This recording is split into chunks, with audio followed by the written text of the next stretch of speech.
حضرت عمر فاروق رضی اللہ تعالیٰ عنہ کے زمانہ نور میں قحط پڑ گیا تھا، گندم کا دانہ اس طرح ہو گیا تھا جس طرح سونا ہے۔ سیدنا عثمان غنی رضی اللہ تعالیٰ عنہ کے بہت سارے اونٹ غلے کے بھرے ہوئے مصر سے آئے، اور لگتا یوں ہے کہ وہ شخص آپ ہی کو غلہ دیتا تھا، کسی اور کو دیتا بھی نہیں تھا، جو اونٹ بھر کے اس نے دیے۔ تو مدینہ منورہ کے اندر جب وہ مال پہنچا نا، آپ کو بتانا یہ چاہ رہا ہوں کہ ساری تجارت بندوں سے نہیں کرنی چاہیے، کچھ اللہ سے بھی کرنی چاہیے۔ رب سے جو بندہ تجارت کرتا ہے وہ بڑا کامیاب ہوتا ہے۔ وہ غلے سے بھرے ہوئے اونٹ آپ کے پہنچ گئے تو تاجر آئے، انہوں نے آگے کہا عثمان ہم کھول کے نہیں دیکھتے کہ اندر مٹی ہے کہ سونا ہے، اور یہ بھی نہیں پوچھتے آپ نے کتنے کا خریدا ہے، آپ کی زبان پر اعتبار ہے، آپ نے جتنے کا مال لیا ہے نا ہم ڈبل دیتے ہیں، آپ ہمیں دے دیں۔ آپ فرمانے لگے نہیں مجھے زیادہ نفع ملتا ہے۔ انہوں نے کہا 2 گنا، فرمایا نہیں زیادہ ملتا ہے، کہا 3 گنا، فرمایا زیادہ ملتا ہے۔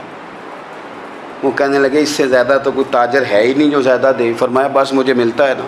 کہا کتنا ملتا ہے؟ فرمانے لگے لگتا ہے کہ اگر وہ تاجر زیادہ کرم نوازی کرے تو 700 گنا تو دے گا ہی، اور باقی کریم ہے۔ انہوں نے کہا جی نہیں اتنا نہیں ہم دے سکتے، پھر آپ بیچ لیں۔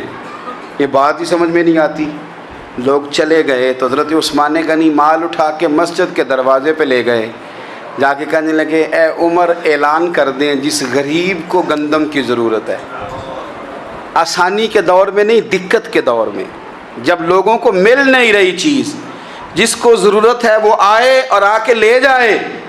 جب جناب عثمان غنی کے اس غلے کا اعلان ہوا تو تاجروں کو اب مسئلہ سمجھ میں آیا کہ یہ 700 گنا کو بندہ نہیں دے رہا، یہ رب کریم عطا فرما رہا ہے۔ میرے عزیز کچھ سودے رب کے ساتھ بھی کریں۔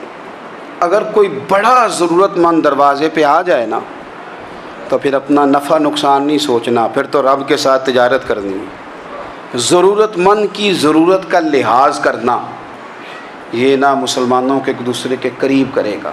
ہم کون ہوتے ہیں کسی کی حاجت پوری کرنے والے، ضرورت پوری کرنے والے؟ کرنے والا تو اللہ ہے۔ تو اگر رب ہمیں کبھی وسیلہ بنائے، ذریعہ بنائے، تو پھر ہمیں ذرا نا خوش دلی سے بننا چاہیے، ذوق اور شوق سے بڑھنا چاہیے، پھر ہمیں کمزور نہیں پڑنا چاہیے۔